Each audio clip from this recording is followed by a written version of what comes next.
ইফতারে বিভিন্ন ধরনের ভাজাভুজির সাথে আমার বাড়িতে এই সালাদটা কিন্তু আমি রাখি।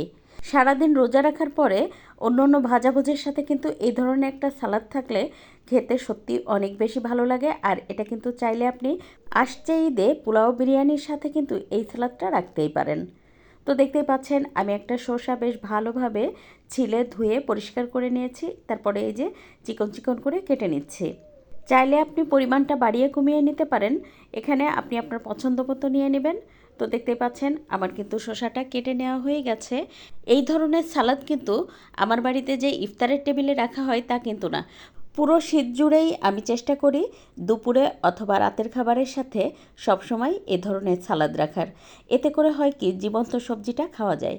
আসলে আমরা তো রান্না করে সব সবজিই খাই, তার সাথে যদি প্রতিদিন একটু করে সালাদ খাওয়া যায় তাহলে কিন্তু একদম জীবন্ত যে সবজিটা আছে সেটা খাওয়া হয় আর পুষ্টিগুণটাও কিন্তু পাওয়া যায়।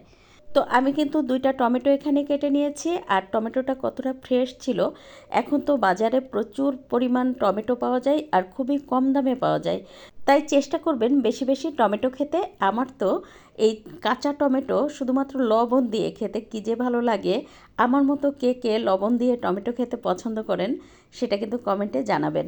ছোটোবেলায় আমার নানিকে দেখতাম টমেটো পাতলা পাতলা করে কেটে সাথে পেঁয়াজ দিয়ে তার সাথে শুকনো মরিচ পুড়িয়ে এত সুন্দর করে উনি মেখে দিতেন, খেতে যে কী ভালো লাগতো। আপনাদের সাথে কথা বলতে বলতে দেখলেন তো আমি একটা ছোট গাজর কেটে নিলাম, তার সাথে হচ্ছে পেঁয়াজ, কাঁচামরিচ আর ধনেপাতা একেবারে কুচি কুচি করে কেটে নিয়েছি।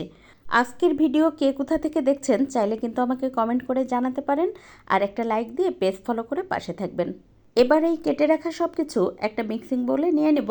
তো দেখতেই পাচ্ছেন আমি কিন্তু সব কিছু তুলে নিচ্ছি। তো তুলে নেওয়া হয়ে গেছে। এবার এর মধ্যে দিয়ে দেব আধা কাপ পরিমাণ টক দই। আপনি চাইলে টক মিষ্টি দইটাও দিয়ে দিতে পারেন। সেই সাথে দিয়ে দেব 1.5 টেবিল চামচ পরিমাণ টমেটো সস। তার সাথে দিয়ে দেব স্বাদ মতো লবণ। ব্যাস, এই তো, আর কোনো কিছুই দেওয়া লাগবে না। তারপর শুধু মিশিয়ে নিলেই হয়ে যাবে কিন্তু অসম্ভব মজার এই সালাদটা। আর এই মিক্স সালাদ খেতে যে কী পরিমাণ মজার! ইফতারে কিন্তু পেঁয়াজ ও বেগুনের সাথে এই ধরনের সালাদ থাকলে খেতে আমার কাছে তো অনেক ভালো লাগে। তাছাড়া পোলাও বিরিয়ানির সাথে তো ভালো লাগেই। আসছে ঈদে কিন্তু আপনারা চাইলে পোলাও বিরিয়ানির সাথে এই সালাদটা রাখতে পারেন। কারণ গরমের মধ্যে একটু টক দই দিয়ে যদি সালাদটা করা হয় তাহলে কিন্তু হজমের জন্য বেশ ভালো হয়। আর দেখতেই পাচ্ছেন আজকে কিন্তু আমি চিকেন বিরিয়ানির সাথে এই সালাদটা রেখেছিলাম, সবাই অনেক পছন্দ করেছে। আর টক দই দিয়ে যে কোনো সালাদ করলেই খেতে কিন্তু অনেক বেশি ভালো লাগে, তাই না? আজ এ পর্যন্ত, কাল আবার নতুন কোনো ভিডিও নিয়ে দেখা হবে ইনশাল্লাহ। সে পর্যন্ত সবাই ভালো থাকবেন, সুস্থ থাকবেন। আল্লাহ হাফেজ।